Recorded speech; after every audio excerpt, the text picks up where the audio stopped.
Good morning, church. How you doing today? Hey, isn't it great? I want you to, in a moment, we're going to do our greeting, and I want you to especially greet the band. Thanks, guys, for being here today. It was awesome. Worshiping Jesus. 3 things I want you to say to the person that you're going to greet. You're going to say, generosity is sweet. You got to do that. Sweet like that, okay? Tell them your name and tell them what you want for Christmas. So stand up and greet somebody around you. Generosity is sweet. You got to do that. I want to hear it.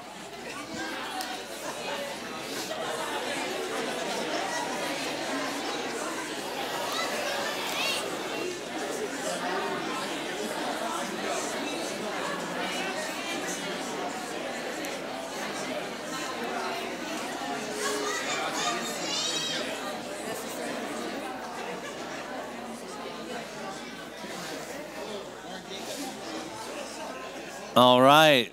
Love that. I love that.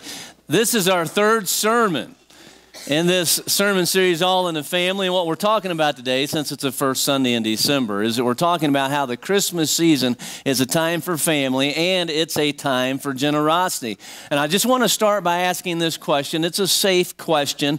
How many of you here today know somebody that you would consider to be greedy? Don't point, but how many of you would know that there's somebody that's greedy? Yeah, right? That's right.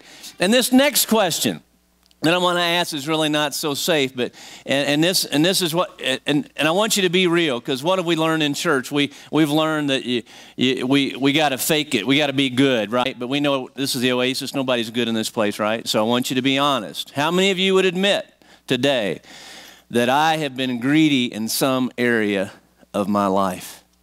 Go ahead and admit that. Confess today. Confess. Amen. A lot of greedy people. A lot of greedy people here this morning. That's awesome. Love that. I can sum up my greed in 2 words. French fries. I can end a friendship if somebody reaches over and takes my French fries. Right? Anybody with me on this? Right? When I'm eating French fries and I get fries for my kids, I buy extra. Because they're not getting any of my fries. They said, Dad, we don't want all these fries. I say, good, Dad will take them. I got a plan for that. but I'm greedy. We're all greedy. We have those things that we're greedy with. And if we were to take a poll today in a survey and just ask, has greed made the world a better place? We'd probably all say, absolutely not. And when I'm talking about greed, I'm not just talking about money. I know some of you are thinking he preached a month on money just last month, and I'm not going there. It's not just money. The greed I'm talking about today is a spiritual issue, and the grip of greed can enter into every area of life.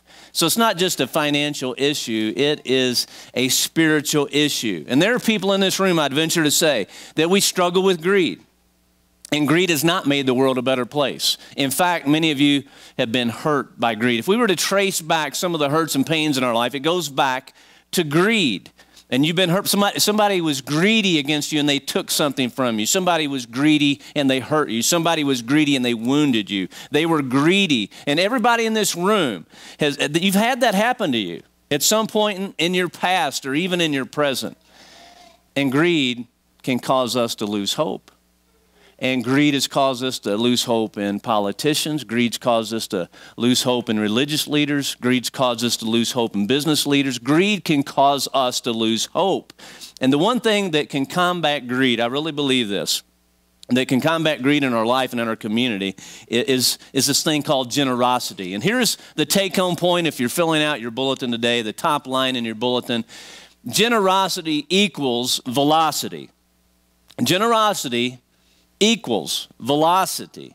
And I'm not talking about money, but I'm talking about every area of life. And I'm talking about how taking the time and not being greedy and investing in your family, taking the time to invest in others, taking the time to forgive others and helping others. And if you want generosity to take off in your life and to have this velocity in your life, That's what I want to challenge you to do. We're going to be talking about that in this message. And at the end of the message, I want to extend a challenge to everybody in this room that I think can make an impact on your life and an impact on the world around us. And even if you don't believe anything else that I say, I believe that you could believe in this challenge that we're going to issue at the end of the message today. So if you got your Bibles with you today, and by the way, how many of you actually bring a physical paper Bible that you can flip through? How many of you bring Bibles to church? Just curious about that. Hold that up, brother. Hey, how many of you use a mobile device when I'm reading scriptures? And everybody, that's a big one. Everybody else, you look at the screens, right? That's probably what I do too. So turn to Luke chapter 19. Luke, by the way, I use the New International Version of the Bible, typically the 1984 edition, and that's the one I read out of. So turn to Luke 19, and if you're from a church background, you know that this is a text about this guy named Zacchaeus, and you'll understand this story.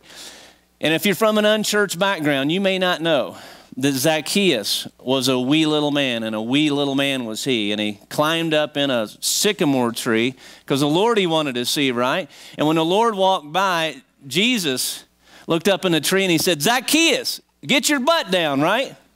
No, I took liberty with that. That's why I'm not teaching the kids back in kids zone, you know what I'm saying? But you got to spice this stuff up a little bit. But we're going to look at, if you didn't understand that, you're not churched, you're better off for it. So just trust me with this. Chapter 19, verse 1. It says, Jesus entered Jericho, and Jesus was passing through. So the first thing that I want us to grasp about generosity and understanding this story is that Jesus entering Jericho changes everything. It changes everything because Jericho, in the Bible, Jericho was a bad place. When you read about Jericho in the Bible, almost every reference to it is bad. Jericho was a cursed city. Jericho was not a good place. It's not a place where you went to get away on vacation. It was not a place where you went just to hang out and have a good time. It wasn't to have a better life. If you were in Jericho, it's probably because you were stuck in Jericho. Or you went to Jericho because you didn't believe in God, and that's where you're going to reside. And we can appreciate the fact that Jesus entered Jericho. He entered this cursed place. And to me, this is really the Christmas story encapsulated. It's like when Jesus left heaven and came to earth as a baby, he entered the world. Why? Because the world is a cursed place, right? I mean, would you agree that the world we're living in is cursed? I mean, you turn on any 24-hour news network, and what are you going to see? You're going to see ISIS, in our own country doing stuff. You're going to see global atrocities going on. You're going to see difficulties all around the world. And there's racism on college campuses in major cities. There's this struggle because we live in this cursed world. And some of you don't even have to turn on the television to see that because it's happening in your own life, right? And that's the feeling like my life is cursed. Like, can I ever get ahead in work? Am I just going to pull my hair out because of this marriage? It's like I'm just going to lose my mind. If these kids just don't shut up for 5 minutes, I'm going to commit Harry Carey. You know what I'm saying? Because we live in this. That's a God right there, right? There are people in this room that feel that way. Isn't that true? And I'd go as far as to say that we live in a world that's really low on hope. We're running low on hope. And because the Bible says that Jesus entered a cursed place, we can have hope. And I think this is just the Christmas story in the Christmas season, because when we live in a place where we feel like we have no hope, Jesus can enter our life in those spaces and places that we feel that are cursed, and he can make them better, because that's just what Jesus does. That's what he does to our life. Verse 2 says that a man was there in this cursed place by the name of Zacchaeus. He was a chief tax collector, and he was wealthy. And thank you, Luke, for telling us that he was a chief tax collector, because there's some significance to this. And I just kind of want to set this up so we can feel the significance of this being a chief tax collector. I'd venture to say that there's people in our lives, somewhere in our lives, even, doesn't matter how godly you feel, but they give you the creeps, you know what I'm saying? They give you like the heebie-jeebies. And again, don't point at that. But they just make you feel that way in life. There are those people. And for me, it's men that violate the restroom rules. And there are 3 of these rules that people should follow that I follow in my life. I know. So, and look, you might need to write these down. This might be why you're here today. Okay, guys? So number 1 is when you go to the restroom, guys, you don't shake hands in the restroom. You don't. You got to be aware of your environment, right, and what's going on around you. Number 2, you don't talk to anybody in the bathroom. Why? Because you want to get in there and you want to get out. True? And number 3, wash your hands. Right? Women, guys will lie to you about this. Only about half of men that go into the restroom wash their hands and the others walk out. And guys, let me tell you, just rinsing your hands with water, that's not washing your hands. And when I see a guy walk out of the bathroom who's not washed his hands, I just want to say, that guy didn't wash his hands. Please watch out for that guy. It gives you the heebie-jeebies. Is that true? So and so I'm setting this up. So let me get back to what we're talking about. This group, chief tax collectors, gave people the heebie-jeebies. We talked a couple weeks ago about Matthew was a tax collector. This guy, Zacchaeus, was the chief tax collector. He's like the captain of heebie-jeebies. He's the guy that everybody would look at and go, no way, I don't want to be around this guy. Because a chief tax collector, 2 things were going on in this guy's life. Number 1, God had given up on him. God had totally given up on him. And everybody else, because he was a wealthy chief tax collector, thought there's nothing that I can say or do to this guy's life because I've abandoned him, but that guy's wealthy anyway because he doesn't need anything. So I just wanted to set that up to get on to verse 3 here. This guy was a chief tax collector. He was wealthy. And verse 3 goes on to say that he wanted to see who Jesus was. He wanted to see who Jesus, he's a chief tax collector. He has everything. He's living in the cursed city of Jericho, but he wanted to see Jesus. But being a short man, he could not because of the crowd. He couldn't because of the crowd. Nobody would have ever thought that a chief tax collector would want to see Jesus. And I want you to know that there are people in our lives, friends and family members both, that really do want to see Jesus. And maybe we're tempted sometimes to give up on those people, but don't give up on them. You know why? Because Jesus didn't give up on you. And that's why you're here today, because Jesus didn't give up on you. And Jesus wants to pursue those people in your life. And maybe he wants to pursue them through you. Through you. And you know one of the reasons that people can't see Jesus? One of the reasons is because they've been to church. They've seen the crowd. They've seen the crowd, and they're not able to see Jesus because of the crowd. And I really believe that that's why this church, the Oasis, is a different place. I believe that this is a place, and I mean, this is my heart about the vision for the Oasis, is to create an environment where people can come in, and they might not like everything that we do in here, but when they walk out, they will have gotten a glimpse. They would have been able to see Jesus.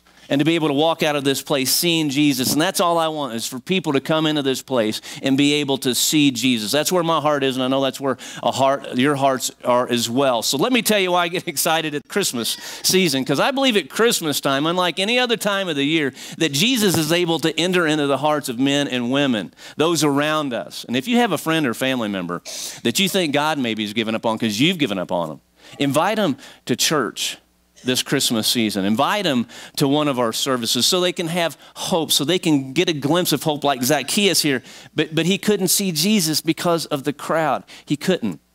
Which leads to point number 2, if you're filling out your outline. Jesus' invitation changes everything. Jesus' invitation changes everything. Verse 4. So he ran ahead and climbed a sycamore fig tree. Thank you very much, Luke, for being so specific on telling us why it's a sycamore tree, and I want to explain that here in just a second. But he climbed a sycamore fig tree to see him since Jesus was coming that way. So here's a guy by the name of Zacchaeus that society had given up on. Maybe his friends and family members had given up on him too. But God had not given up on him. And Jesus was about to make an offer to Zacchaeus that he could not refuse. And I believe that that's what's going on in the lives of many of our friends and family members, maybe co-workers, that God works in people's hearts. And I believe really there is something inside of them, like Ecclesiastes chapter 3 and verse 11 says that God sets eternity in the hearts of men, and God is able to draw men because of that. And there are our friends, family members, and co-workers that are just waiting on an invitation from you. They are waiting on an invitation from a God who's not given up on them, and from friends and family members like you who have not given up on them. And don't miss this. Why is Luke so specific in naming this sycamore fig tree? Because the word sycamore in Hebrew is the word shakam. That word means restoration. Restoration. So Zacchaeus climbed a restoration tree because Zacchaeus knew in his heart that he wanted to be restored by a God who created him on purpose, with a purpose, and for a purpose. And so he climbed this tree because somewhere in his heart he was looking at Jesus going, maybe this guy is going to give me the hope. I've got everything this world has to offer, but I think this guy has something more because God has set eternity in the hearts of men. So this whole story is about generosity. Because Jesus didn't have to go to Jericho. He didn't have to go to this earth. He didn't have to show up and give this invitation to a man named Zacchaeus, but he made this invitation. And verse 5 goes on to say, when Jesus reached this spot, that he looked up and he said to him, Zacchaeus, come down immediately. I must stay at your house today. When Jesus reached the spot, I started thinking about, what spot are you talking about, Luke?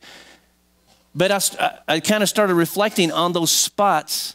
Everybody's got spots in my life, in your life, where things happened, right? I mean, you remember the spot where you proposed? Like you got down on one knee, guys, and you're like, I'm going to be paying for this for the rest of my life. And you presented her with that ring. I told you a couple of weeks ago about, I know where that spot is for me when I proposed to my wife at the Thanksgiving dinner with my family there. I know that exact spot where I got on my knee and I proposed to my wife. I thought about another spot, and I was telling somebody about this the other day. The spot of your first kiss. You remember that? I mean, I was in a station wagon. There was a driver and her and me, and I was in kindergarten, and we were on our way, and she liked me, and we didn't have seatbelts on, and she leaned over her, and she kissed me. I know, right? We all have these spots. What spot's Luke referring to here? Why are you telling me about this spot, Luke? Because this spot is so huge. This spot is where Jesus saw this man. He called him out by name, Zacchaeus, Zacchaeus, which means in Hebrew, not guilty. So here Zacchaeus climbs a restoration tree. His name means not guilty. Here's a man who wanted to be restored by God climbing his tree. God calls him by name and declares him not guilty and says, Zacchaeus, I'm coming to your house today because I want to have this relationship with you. And the reason this story pumps me up so much is because this is a story of my life. There was a spot in my life when Jesus entered into my life and he said, I want to clean this life up, Greg. I want to clean this and have a relationship with you. And it's my prayer for this church, that this church is the spot, that through you and through me that we invite people to our Christmas services this Christmas season, and they are able to meet Jesus in this spot and to have their lives completely transformed by Jesus. And it takes that invitation. Can you imagine what this invitation meant for the life of Zacchaeus with all that's wrapped up into this text? Verse 6 tells us, goes on in the story, that Zacchaeus came down at once and welcomed him gladly. Now, I can only speculate on this, but I imagine this perhaps might have been the first time that Zacchaeus ever felt the joy in his heart because he had met Jesus. He's like, I got everything in this world, but I know I'm missing something. And he comes down out of this tree instantly with joy. And this whole story, just wrapped up in Jesus coming to this cursed place, Jesus coming to the world, and this Christmas season, it just made me think, it just reminds me that there are so many different opinions on what I'm about to talk about, and that is, when is the right time to decorate for Christmas? Right? When's the right time to do that? I mean, the church could split today. There's opinions all over on this, and people are stern about this. But I believe, and you can have your opinion or you can have the right opinion like mine. I believe that if you put up the Christmas decorations before Thanksgiving, you disrespect the pilgrims. You do. It's wrong. It's just absolutely wrong. And I know there are people that you get excited about this. I mean, it's like after Halloween, you're putting your stuff up right then. You know what I'm saying? And you're like, some of you are like after the 4th of July, you're putting that stuff up. Let me tell you something. People who see you do that, they haven't told you this, but they think you're crazy. They think you're crazy. It's not time to put up the decorations until after Thanksgiving, until after you've eaten the turkey or the lasagna, until you've seen the Dallas Cowboys lose. And I got to watch that with my son-in-law, my new son-in-law, who's from Dallas, and it was over. It's time to put up the Christmas stuff, right? But Christmas time proves to us that nothing in this world can satisfy us. Nothing in this world can satisfy us. Because what happens? We get ready for it, right? And we get ready for it. And those who put up their Christmas lights really early, they're like really ready for it. And they're ready for it. And they're ready for it. And they're excited. They're leading up to it. Christmas Day happens. What happens on the 26th? There's a collective groan all across America. Right? Because what happened on the 25th? It's like nothing fits. It didn't work. Lord, help us if we got to go stand in line at Walmart to take something back, that return line, right? I know. This world has nothing for us. That's why I believe that the greatest Christmas present that you can give anybody is an invitation to meet Jesus, an invitation to come to this spot, to see who Jesus is. And like no other time of the year, people are just waiting for that invitation because Jesus draws from our hearts. He set eternity in the hearts of men. And you know what? There are people through the Christmas season that are glad, and there's people in the Christmas season who are mad, and we can look at this in this story. I mean, I tell young preachers this and people who are in our ministry this. I tell you, you could give everybody in the church $100 every week and walk out of here, and they'd still get mad at your leadership style. No matter what it is, people get mad at you. People got mad at Jesus. Look at verse 7. All the people saw this, what Jesus and Zacchaeus was doing, and began to mutter. Mutter. Can everybody say that? Mutter. That's a weird word. He is gone to be the guest of a sinner. And we talked about it. There's two groups of people. There's sinners and tax collectors. And they're rapping this chief tax collector. He's gone to be the guest of a sinner. Don't you love that? I love it that Jesus was not afraid of guilt by association. I love that. I love it. He was not afraid of guilt by association when he made that invitation. Love that. So you might be inviting somebody to church over the next month, and that's a challenge that we're going to be talking about here in just a little bit. You might invite somebody to this church, and you know what? What they're going to say? They're going to say things like, but I'm an alcoholic. Well, we got some alcoholics at the Oasis, you know. They might say, you know what? my life is just messed up. Well, have you heard about our preacher? He was like confronting a guy at the airport a couple weeks ago. I mean, that guy's messed up. I mean, we got that there. Come on, you know what I'm saying? Or I'm living with somebody. Yeah, we got that. We got that at Oasis, right? Right? Or I can't come to your church because I'm gay. Yeah, we got that at the Oasis, right? But Jesus preach the gospel, and we preach the gospel here, right? And when you start categorizing people like this, or you start categorizing yourself, you know what you do? You totally disrupt the gospel message in somebody's life. I'm telling you that. And I'm telling you today that I'm not scared to be the pastor. I'm not scared to stand up. I don't have to prove of what you do to accept you as a human being who matters to Jesus and matters to God, because God loves you. Some people go, I can walk in your church, the roof's going to fall in. Buy them a hard hat and invite them to church, right? Jesus wasn't afraid to invite even the sinners. Verse 8 says, but Zacchaeus stood up and he said to the Lord, look, Lord.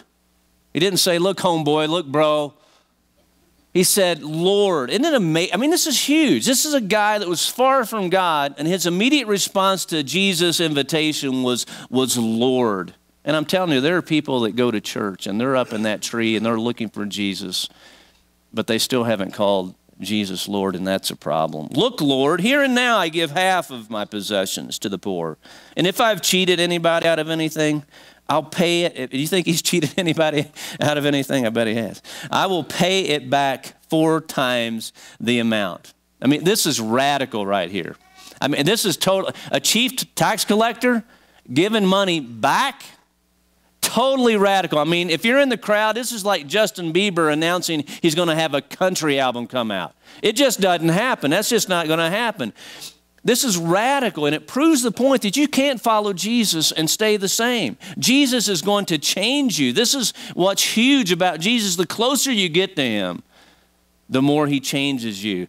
And you can't be a greedy person for the long term when you follow Jesus, because he just unlocks the door of generosity in our hearts, because that's just what Jesus does. Which leads to point number 3. This third point about generosity. Being Jesus changes eternity. Being Jesus, acting like Jesus, changes eternity. And again, I'm not talking about money on this. I'm just talking about life. It's not about what can I get from, what can you get from somebody. It's about what can we give? What can we be generous with to somebody else? And if you're a greedy person, and greed comes in all shapes, forms, and fashions. There are people who are greedy that are holding on to addictions, that are holding on to habits. There are greedy people that are holding on to pain, because people can play that victim card every time something bad happens and blames it on that. I mean, they can be greedy with that. You understand that? If you're greedy with any of that, when you follow Jesus, he can release that in your life, and he can turn that into something totally different in your life if we allow the grace and the generosity of Jesus to enter in to our hearts. And that's exactly what instantly transformed the life of Zacchaeus, not guilty. Verse 9 goes on to say, Jesus said to him, Zacchaeus, today salvation has come to this house, because this man too is a son of Abraham. What a specific detail. Jesus made this pronouncement to the crowd out loud. That boy's saved. He said that out loud to the crowd. And when Jesus saves you, you're saved, right? Nobody going to question that fact, right? And we can't miss the detail of this text that Jesus said, this man too is a son of Abraham. Why did he tell the crowd that? Because the people had rejected him because of his sinfulness. But Jesus on this day publicly declared not guilty, and he restored Zacchaeus to be the person that Zacchaeus really wanted to be. And that's what Jesus simply wants to do to every one of us. That's what Jesus wants us to extend the invitation for, is for him to be able to be allowed to come into somebody's life. That's how important this invitation is. And then Jesus sums up his mission right here in verse 10. It says, for the Son of Man came to seek and to save the lost. If you ever lose sight of who Jesus is and why he came to the earth, it's a great memory verse, Luke 19:10, that Jesus came to this world, to this cursed world, to save the lost. And the reason that he came was he wanted to be, he had to be generous with his body, with his blood, to stand up on this cross, and he didn't hold anything back, and he wasn't greedy with any of that. And he was generous with his life. He was generous with the Holy Spirit. He was generous with the forgiveness of sin. He was generous with the church. He was generous in giving to us the Bible. Jesus has always been generous. So I'm just asking each of you if you would be generous during this month of December in some very specific ways. So I want you to be, number one, generous with your invitations. If you're filling out your outline, I want you to write this down. I want you to be generous with radical acts of generosity during this entire month of December, because this month is going to be the best Christmas season ever, with us just trying to be Jesus to our friends and family and coworkers, those people who are around us. So let me tell you the challenge that I want for everybody in here. I want at some time this month, and it doesn't just have to be one, I want you to take a step and prove your generosity to Jesus. There's still hope in the world, that you can be generous with somebody and they're going like, you know what? There is hope in this cursed world. And I want you to do it by practicing these radical acts of generosity. And so every individual, this is what I'm talking about. If you go to Starbucks, throw down a $25 gift card at the cashier and say, look, I want you to pay for everybody until that runs out. People just freak out on that, you know what I'm saying? Or there's somebody who needs groceries. Just go and buy somebody some groceries that you know needs groceries. And they're going to ask you, why are you doing this?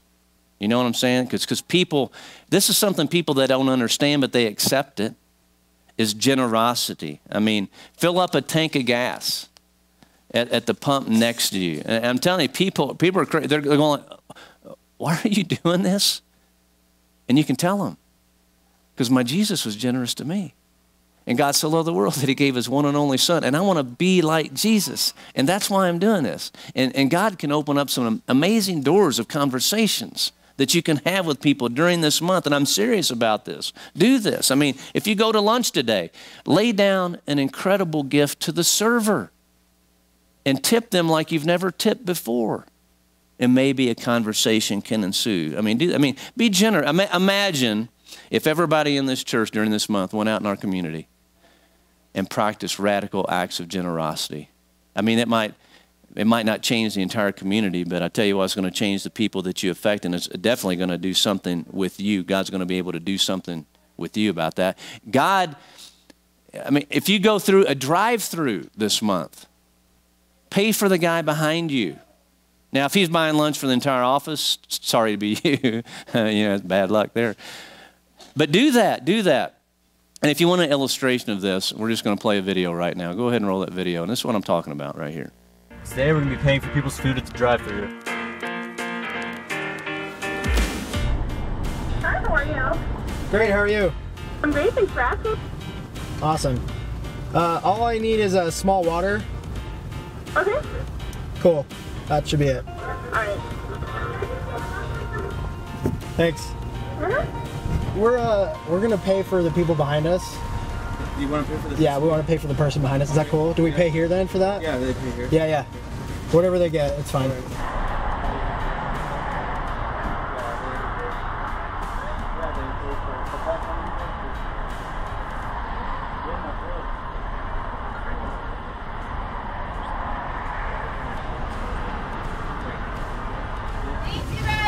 No problem. Have a great day.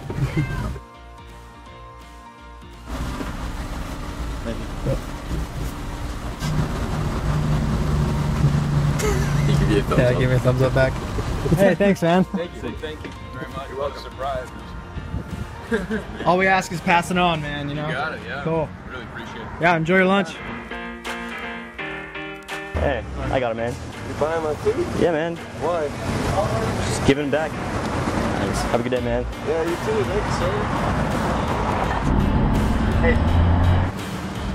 Yep. Cool, thanks, man.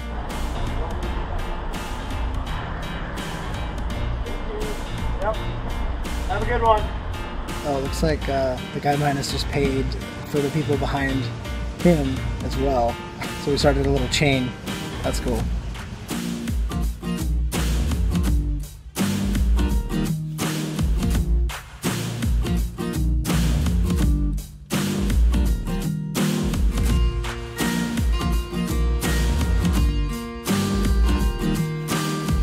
Is anybody with me on this? Is that cool? Huh? Let's do that this month. I mean, let's take this month of December and just show the world that hope exists.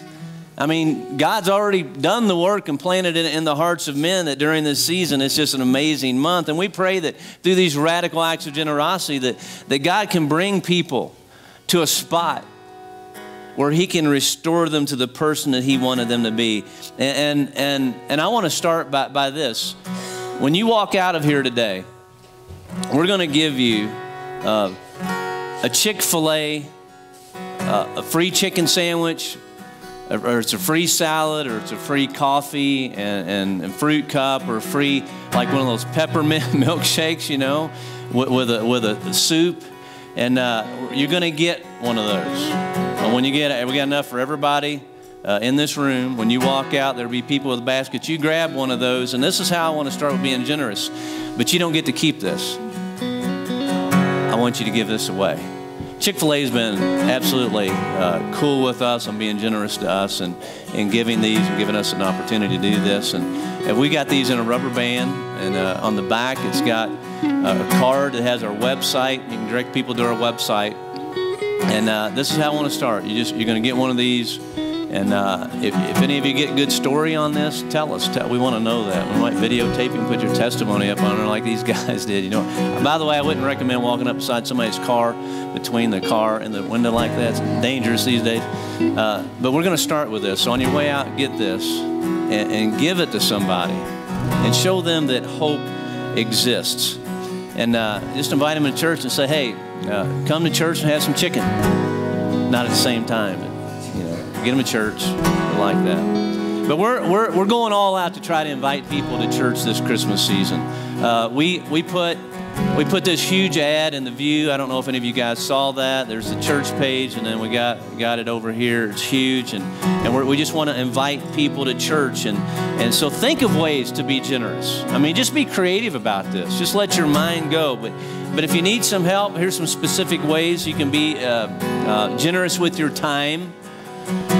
How can you do? There's a family that's got to move this week, and it's kind of on the spur of the moment kind of a thing, and it might happen tomorrow, it might happen Tuesday, it might happen Wednesday, and you can be generous with your time. If you got a trailer, if you got a truck, if you got time, if you can help this family move, and they're not going to know until Monday or Tuesday or Wednesday. If you want to be generous with your time with somebody, a family in the church, grab a Connect card from the chair in front of you, write down your information and contact information, and I'll contact you when that happens. Just put that in the offering when it comes around during the final song today, and let me know. Just be generous with your time. And it can be money. Of course, we're talking about money when we're talking about giving like this. We have partnered with Toys for Tots. Next Sunday, there are going to be CDs available. And when you purchase a CD, the money is going to go for Toys for Tots. And it's going to go for a Caring Pregnancy Center as well. And get this, Rachel and Philip, our worship leaders, went and cut a song on that Christmas album, one of their originals. So it's going to be on there. You can enjoy some holiday songs, some Christmas songs, and benefit. You can spend your money to do that. And also, and I'm just going to throw this out here. I usually don't say things like this from up here, but this family that moves, if they've got to pull the trigger on that, they're going to need over $1,000 that they don't have. And if you want to be generous with your money, I know a lot of people like to do this during the month of December. If you want to help this family out, write down your information. And if that happens, you could be instrumental in allowing them to be able to get in a new place and not be homeless, for a couple of days. So I'm just throwing that out there. Love in Action is another. Their shopping event. Love in Action is an organization we partner with. They do these shopping events where they bring these kids in and they shop for their parents and they shop for themselves and their siblings, and we're teaching them to be generous is what Love in Action's doing. And they need money, but they really need volunteers, or they need Matchbox cars, small gifts like stuffed animals, or they go in and buy stuff for their folks like a screwdriver set or a jewelry box from mom, and they need those items, but you can help in a variety of ways. One is we got that information on the back of the bulletin. You can read about that and contact them, and you can wrap gifts in your home. And on the 19th, when they do the shopping event, you can be there at their facility helping these kids to shop. How awesome would that be? A Caring Pregnancy Center is another specific way. On Christmas Eve, we have our Christmas Eve service. We do their diaper drive, and we just get piles of diapers. I mean, you can start bringing them in anytime. And on Christmas Eve, we just dedicate them that these kids growing up by the care of a Caring Pregnancy Center can get to know Jesus through their efforts. And they especially need larger sizes like 5 and 6s. Just think of ways, listen, to be generous. I think the early church grew and exploded. It wasn't because of their theology or their worship services. They exploded because of their generosity. They changed the world because of their generosity. And that's what I believe. I believe that it's not the devil that's holding the church back. It's greed. If we unleash generosity in our world, I tell you what, Jesus is going to be able to enter into those dark places and totally transform people's lives. I really believe that with all of my heart. Let us be known as the church that is generous, not just by what we preach in this place, but by what we do, you and I, in our community, being generous to other people. Can we do that? Can we do that through the month? That's the challenge that I'm asking you to do today. Would you stand with me as we pray? Every head bowed, every eye closed. Father in heaven, we come to you today because you are so faithful, you are so generous that you have entered this dark world. And Father, I really believe that the best is yet to come. And I pray today that you would have challenged our hearts. And God, if I pray that as you do, that you speak to us when we're in here for this corporate worship. I know that there are people here today that are probably in the tree looking, but they have never called Jesus Lord. May that person be able to call you Lord today. And there are people here today that are greedy with a habit or addiction, or maybe they're greedy with forgiving somebody, or greedy that they're angry towards somebody, or somebody's greedy in a marriage relationship. I pray today, if that's you and that's your greed, if God spoke to you and you're like, I know I need to get past this. I know I need to follow Jesus in this, to be generous in these relationships in this. If that's you, if God spoke to you, we want to serve you here today. And what I mean by that, we got some very generous people that I want to ask the prayer team, the care team, all of those that are involved in that, if you would make your way to the lobby right now and be ready to receive people. There are these people that have come today and they want to pray with you about that area of greed in your life. Or if you want to receive Jesus and call him Lord today. If God spoke to you, I'm asking that you wouldn't be greedy and just stand there like a lot of people do, because when you walk out of the doors today, that feeling of God speaking to you may just totally vanish and dissipate. If God spoke to you today, these people are here to pray. If you feel like, you know what, I know I'm in a tree and I know I need to call him Lord, and it's been way too long just watching. May he enter into my life today. Just right now, just make your way out the back doors of this worship area into the lobby, and they will receive you there. Every head bowed, every eye closed. Father, thank you for being so generous. Your generous gift of grace, of mercy, forgiveness, and the promise that you are the hope to the world when nothing else can satisfy, that you can satisfy the longing of the soul and bring that joy to every heart. And may we go out and be the love of Jesus to this lost world, to give somebody hope that you're calling, that you want to enter into their life with today. And everyone who agreed said, amen, amen. Hey, if you filled out a Connect card or a prayer request on that card, we're going to receive an offering in just a moment when we're singing. And you can just drop that in there if you have an offering. If you don't give online, you can just drop that in there. If you want to come to our Empower class about how you can get plugged into the church and hear more about the church, we're going to serve a lunch. If you've not signed up, that's okay. We meet upstairs probably in about 15 minutes or so. And just show up. We'll sit down for about 90 minutes and get to know one another. See you next week, everybody.